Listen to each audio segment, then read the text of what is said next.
Whoa. Uh-oh. Hey, what's up everyone? Stephen here with Tiny House Listings. I thought I'd go live with you guys and just to thank you, maybe do a little bit of quick Q&A if it turns into that. I just want to say thank you so much for the 300,000 subscribers that this channel recently hit, which is a huge deal, very big deal. I never thought, just last year, I think this time I was at like 80,000 subscribers, which is still a big deal. So I never thought people would be interested in this channel enough to make it to 300,000 subscribers. So thank you so much. Thank you so much. Got a lot of neat stuff coming up. So some of it entertaining for the channel that I'm trying to find time for, because some of it takes a lot of time to pull off correctly or whatnot. Yeah, awesome. I can already see people leaving comments. This is so cool. But yeah, 300,000. Really appreciate it.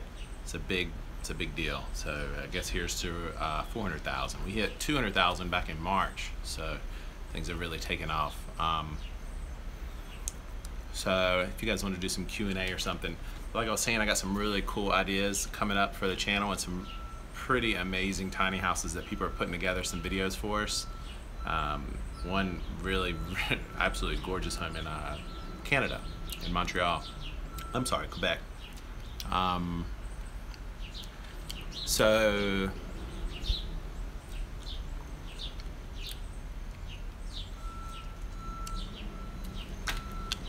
thank you, Dion. I appreciate that.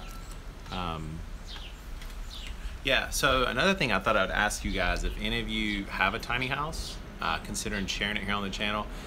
It used to be where I only did tiny houses like that people did tours. I mean, I used to only do DIY videos, and then I started accepting tiny houses from people that have their tiny house for sale or just want to share it here on the channel to help promote their business and help them out or whatever. So that's really become like the twofold. You ate grasshoppers this morning, very cool. Chocolate covered up. So anyways, we're doing the DIY.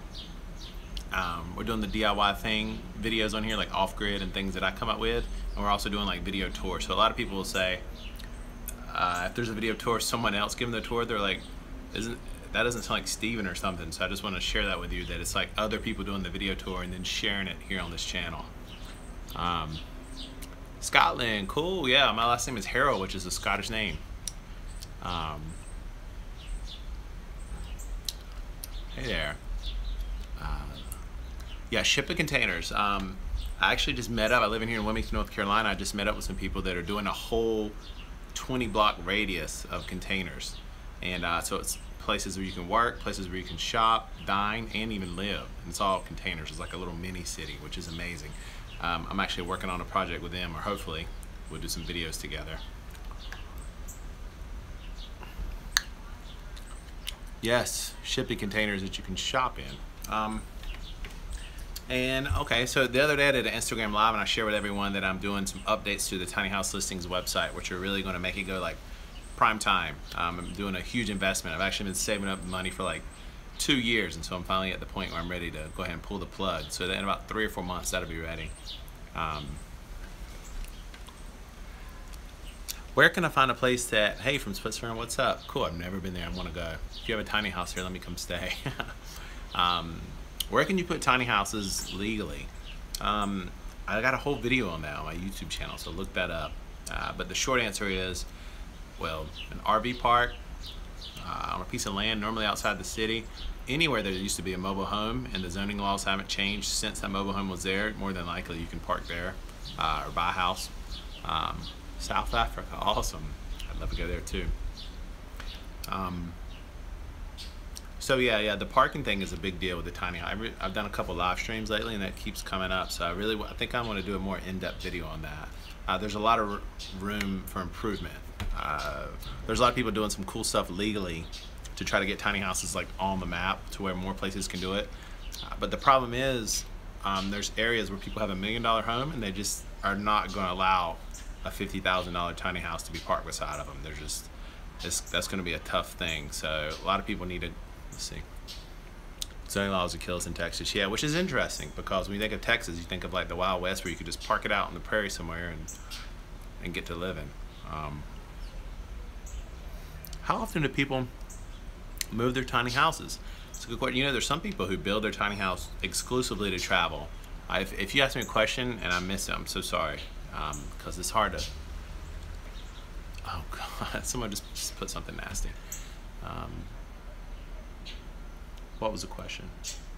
Oh, how often do people move their tiny houses? Some people build a tiny house literally to just travel around. There's plenty of examples of that. There's some people who have the 40-foot tiny houses, and the goal is to just move a tiny house whenever their lifestyle changes. Like if the people they're renting the land from no longer allow it, they get a new job, a better parking situation comes up, things like that. So, and then there's some in the middle who move every couple months. I mean, there's just what I would recommend though. Somebody keeps putting something nasty on here. If it were me, if you can foresee in the next couple of years what your lifestyle will be, like what it's going to look like, I would build a tiny house around that. Like if you know you're going to be moving a lot, make sure you build a tiny house or buy one that's already built that can be moved quite easily. So yeah. Oh man.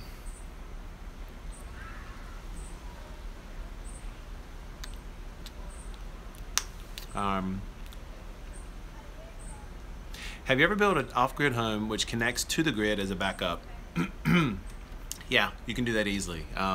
For example, the one that I'm working on now is my dad's. It's like it has a 30 amp plug, which is very basic, very common, and you can literally plug that in the grid or plug it off the grid into the system. It's like you can kind of reverse engineer it to work that way. I'll do a video on that as well.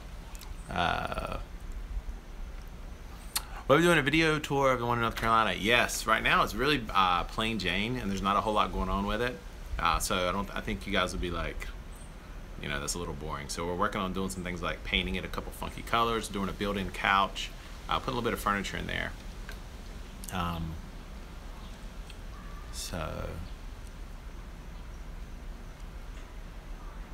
Hey from the UK, what's up? What's everyone? Man, this is so cool. No, I didn't see the gray water question. Linda, will you put that again, if you don't mind? Oh, I guess I could go back up, but what's the best solar panel company? You know who I've been working with? A company that a lot of people don't know about, but they have like some of the most sturdy panels is Renogy, R-E-N-O-G-Y. They haven't paid me to say that or anything like that. So that's who we're using, and so far I'm really impressed. I think it's just Renogy.com. And a safer bet, if it were me, I'd buy the stuff on Amazon in case if something's not like how you want it, you can easily return it. What's up? There's two of you guys here from Scotland. Cool. Yeah, so Renogy, I think they're really a good company. I'm working with a company now called Energy, I-N-E-R-G-Y. Oh no, it's Renogy, R-E-N-O-G-Y. Yeah, so I'm working with a company now called Energy, I-N-E-R-G-Y, and they have a box. You can go back like 4 or 5 videos and see that it's a plug and play. And if you add on a couple batteries like I'm doing, you can run a whole tiny house, especially if it's super efficient, like with good R insulation values.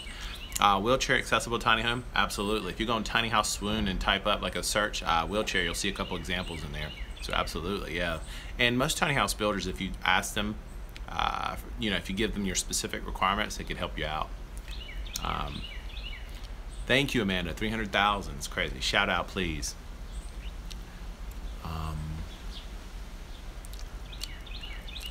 Hey, from Phoenix, UK. Cool. Yeah, there's quite a few people here in the UK.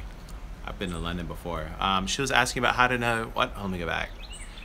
What size tank to get? Okay. So, like a lot of things with tiny houses, you need to what you have to do is reverse engineer. So first of all, you got to figure out what your needs are. Like for example, let's say, I'm so sorry if I miss your question, I feel, but so how do I get this out of there?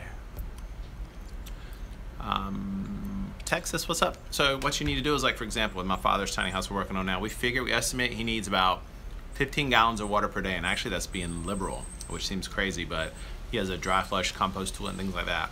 So we did the math and we said, how many gallons, how often does it go without raining? And the longest I can recall is like 5 weeks without rain here in Eastern North Carolina.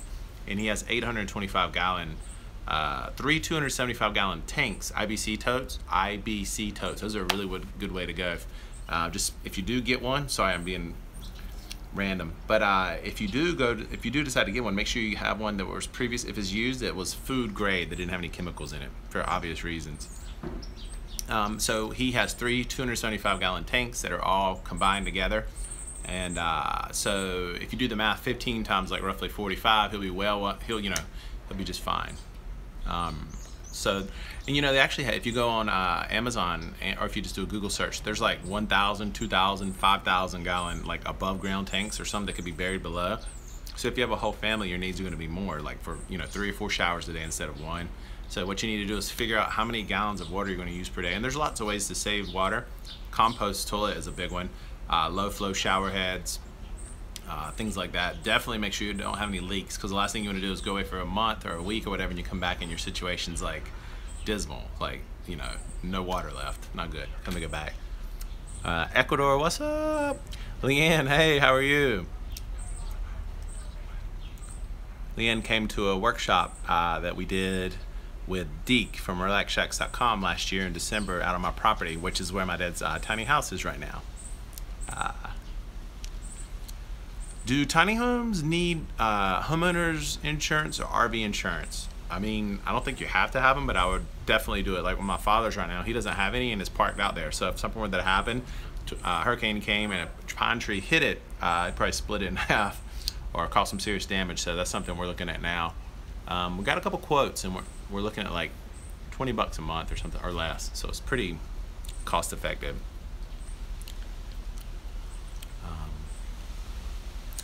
Yeah, that was fun. Thank you guys for building that cottage in the back. I'm about to start working on that. Greetings from Belgium. Thank you guys, man. International, baby. What is your go-to brand for wash and dryer combos that use not a lot of energy? I really can't recommend any. Like the one that my father has is like so off-brand, and it works, but like it's really cheap, and I can't even read the name, because like it looks like it came from like Alibaba.com or like one of those knockoff type situations. Jacuzzi in a tiny home, absolutely. Yeah, if you go to tinyhouseswoon.com, I said that earlier, and you do a search for the keyword jacuzzi, most likely you'll see one where there's actually someone that had a jacuzzi on the tongue of the tiny house. I definitely wouldn't take that approach. There's all kinds of things that could go wrong, and you got weight. There's actually fold up jacuzzis. You should look on Amazon for that. That literally, if you know you're going to be using a jacuzzi once a week, you literally put it together, and then it has some pipe, and you either put propane or a wood fire, and then the water circulates through, and it takes like 2 hours to heat up. But for me, I'd rather have that than having the expense of always running a jacuzzi.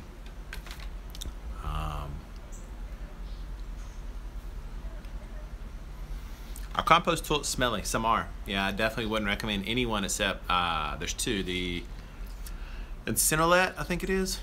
Yeah, Incinolet, or my favorite is the Nature's Head composting toilet, but it's like $1,000, so it's an investment. But when you get it, you'll see it's so well built. It's almost like an heirloom product, assuming you don't like jump on it every time you use it. Texan, no, I'm not. Eastern North Carolina. How to rent before you buy? That's tough. That's tough because there's most people who have a tiny houses are either builders or they're owners who can't really rent it out. So if you're a builder and you just rent out a tiny house that you just put $30,000 of your own money into, a lot of builders aren't working with that kind of money where they can wait for that kind of money to come back to them. So it's tough. Renting is, for the most part, non-existent right now.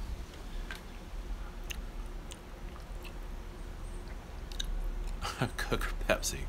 Neither. This stuff's horrible. It's poison. You just moved from North Carolina to Cali. That's a big move. Am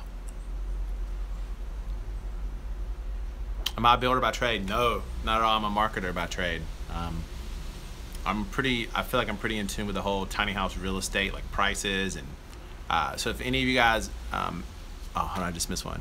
If any of you guys ever need a recommendation on a tiny house builder or whatever, except the brand newest ones, I'm always trying to, there's a lot of tiny house builders popping up. For all the ones that have been around for a while though, I pretty much know them on a first name basis, so I could recommend someone to you. Just send me a message or something.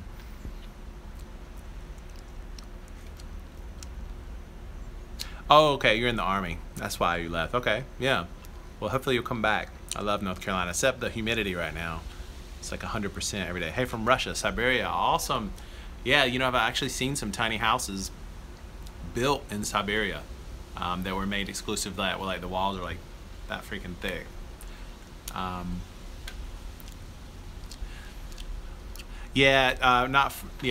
what I've seen, there's not a lot of tiny houses in Russia. It's pretty like if someone said like, what are the top 5 countries for tiny house movement? It'd be United States, Canada, the UK altogether, Spain, a lot of the countries in Europe, and then Australia. I'd say that's where the biggest, you know, like if you look at the traffic that comes to my site, tiny house listings, like those would be like the top 5 or 10. I just moved back from the East Coast and I've been looking into building a tiny house. My California apartment was 450 square feet for $2,000 a month. Yeah, you for 450 square feet, especially if you got a loan, like a kid or something like that, you would definitely live for a lot less than $2,000 a month. The land that my father's tiny house is on, 3.2 acres, we bought that for $2,000. The starting out price was $18,000. We talked them down to $2,000 with a lot of back and forth. I found out later that the people's 2 brothers, they had owned it for like 20 years and they were just trying to get rid of it. So.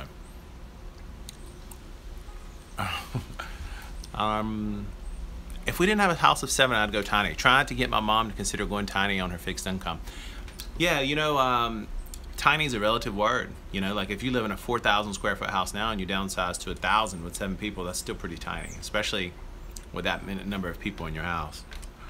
I'm trying to talk my husband to buying us one, but he's worried we don't have enough room for us. Our kids, 3, 9, 11, and 13. Yeah, I mean, like maybe like where you want to go tiny and where he wants to go tiny. I mean, this is none of my business. So, but you know, I guess since you put the question out there, maybe you can find a middle ground. You know, because like I always say a square foot, you should look at it as like a unit of responsibility. You know, like each unit, when you like, all right, here's air, right? And you build a dwelling around it, the more you build, the more responsibility you have in heating, cooling, maintaining, paying for it, all that stuff.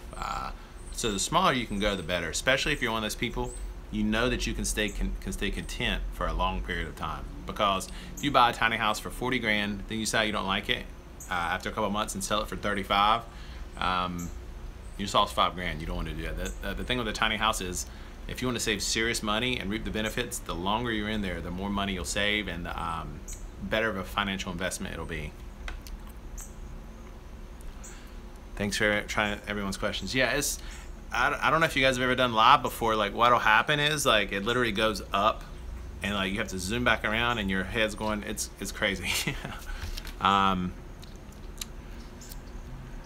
Okay, what's your opinion of the tiny house possibility in Houston? I don't know. Like, for example, here in where I live in Wilmington, North Carolina, you can like cross a bridge or cross a street and the zoning laws will change, you know, or like that specific piece of property. So the best way to do, again, reverse engineer, find out where you want to live or the area and call your local planning and zoning department and find out like what the specific laws are on that piece of property or in that area. Or you could just tell them, hey, I want to move in a tiny house. What do I need to do? Cats or dogs? Dogs for sure. Cats are too uppity. On your property, do you have water or do you bring it in? No, so if you go to my YouTube channel, type in all the water you could need or free, no more water bills, I think it is, you'll see where we built a pretty big 26 by like 12 shelter that we needed storage for anyway, like to put my dad's riding lawnmower in and things like that. Well, what happens is the water goes down because it's at an angle and it goes through there to the gutter and then down into the system and through a series of filters and things like that. So would you say tiny houses appreciate or depreciate? How do they compare to a mobile home, for example? Okay, so compared to a traditional house, you got to think, I know you asked mobile home, so I'll get to that, but you got to think, compared to a traditional house, the house itself for the most part doesn't appreciate. It's just the land that it sits on. And the same is true for a tiny house. You know, like, I mean, land lasts forever, a house doesn't. Nothing goes up in value except like gold, you know, because you can't really tarnish or, you know. So it isn't, for the most part, any house, even a regular house, is a consumable, you know. So a tiny house, but the problem is, so I'd say overall a tiny house does depreciate, but at a much, much slower rate than a mobile home. Like if you go on YouTube and look at the way a mobile house is built, it's inferior to like a well-built tiny house. Can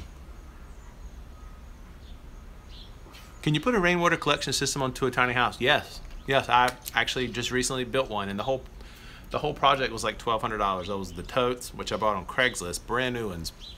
That only had sugar water in them. So like when we turned the valve on, there was like thick sugar water, and I left for a couple of days and came back. There was like wasps' nests, and it was a mess. But yeah, you can definitely, absolutely build one for a tiny house. We chose to not build one on the tiny house because with gutters, I just can't stand them, and that there's always rot in between. No matter how hard you try, it seems like there's always rot, unless if you get the seamless gutters, which we needed storage anyway, so we built the a separate building. But yeah, you could definitely do that. How much rainwater can you collect in a tiny house? If you go back to my YouTube channel and look at all the free water, there's a link in there. When you click on it, it's like a calculator. So you can put in your roof size and then where you live, it'll show your expected rainfall, and then you can do the math, and it'll show how many gallons of water per year. Then you can do the math to find out how many you'd get per day. So you definitely want to build a system where you are always, you're not in a state of like constant panic, where you look out the window and you can see your water level like getting low and there's like no water in the forecast. You definitely don't want that.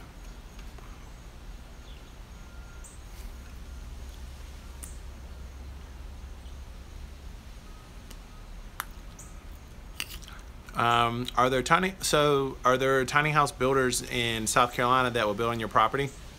Yeah, if you go to my website, click on the tiny house builders page on tinyhouselistings.com, and you'll see a list of builders. But there's another approach you can take too and find out what the South Carolina building codes are. And more than likely, there's some clauses in there that'll let you build. Like for example, North Carolina, you can build one as small as 250 legally. There's just some other things you have to go by, like the space between, for example, the space between the toilet and the wall has to be like 24 inches. I can't remember exactly what it was. So there's all these little things, and you have to have like like a certain amount of plugs per wall, like electrical outlets and things like that. But for the most part, you know, if you're willing to like be somewhat open-minded, yeah, you can definitely take that approach.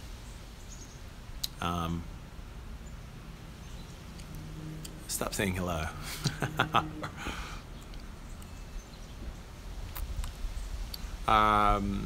North Carolina's lacrosse team is good. Actually, I went to UNC Chapel Hill, and the female soccer team there is the most successful college team of any sport ever in the history of college. Hi from India. Keep it. Yeah, you know, I've seen some really cool cabins like in the forest of India, like northern India, where they're like painted like rainbow colors, and they're just like on an island somewhere. I mean, not an island, but like in the rainforest somewhere, and just look really cool. Hey from Turkey, what's going on? Awesome, welcome. I'm not trying to ask a question, but it gets deleted. Yeah, please ask again. I'm so sorry. I'm in Maine. Winter's pretty chilly. Yeah, the one thing I love about Maine, there's been tiny houses listed before on my site where it's like a private island with a cabin for like 200 grand. Like, but the problem is like only 3 seasons you can make it. Otherwise you have to like trek in by like snowmobile. Oh man, come on you guys. They're from Oklahoma, where tornadoes flourish. Yeah, you can always build a hobbit home underground. Make sure your pipes don't freeze in Maine. Absolutely. You know, and hey from Cyprus, awesome. That's cool. Welcome. So the pipes that I have for my father's tiny house that we're working on are above ground. We actually found tape that goes around with wire in it that literally you plug into your off-grid outlet or whatever, and it uses like 5 watts of energy, next to none, and it's just enough to keep your water above freezing.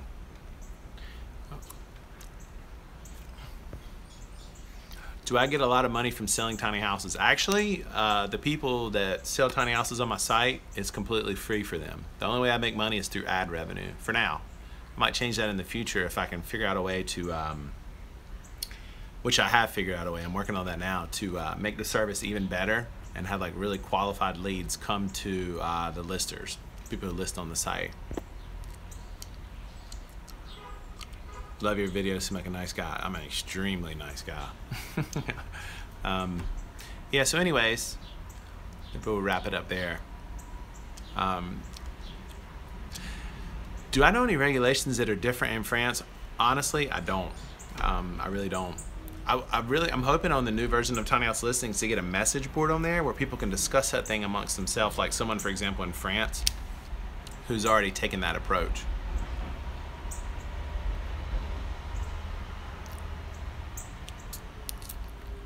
What advice do you give about building a 24 home on a trailer with someone with no building skills? First thing I would do is go to a tiny house workshop, and I think the best workshops are Deke Diggerson from RelaxShacks.com. I've been to a lot of his, and it's like any question you have, other people, there's like builders there, and there's tiny houses there, so you can literally get under and see how it's built.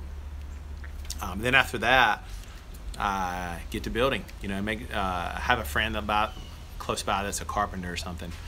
Where can I buy a tiny house in Colorado? Finding a place to place is hard since I'm currently in Denver. I used to live in Denver, 6th Street Mall for like several years. I love that area. If you go to tinyhouselistings.com and click on tiny house builders, you'll see like a list of tiny house. There's Rocky Mountain Tiny Homes out there. They are in Durango, I think. Very good, highly qualified. I wouldn't hesitate to recommend them. Have you ever considered making a big house listings YouTube channel? Listings. I guess that was a joke. That was funny. Darren, if you post some videos of your build, let's share them here on the channel.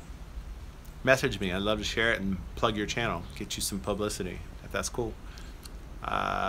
What is my opinion on storage container houses? They make a lot of sense because you got to think the foundation, the roof, the walls, everything's already there. You just have to fabricate some doors, windows, insulation, and you have like pretty much an impenetrable build that was made for like literally containers can be built stacked 14 high. 14 high. So I mean like they're super tough.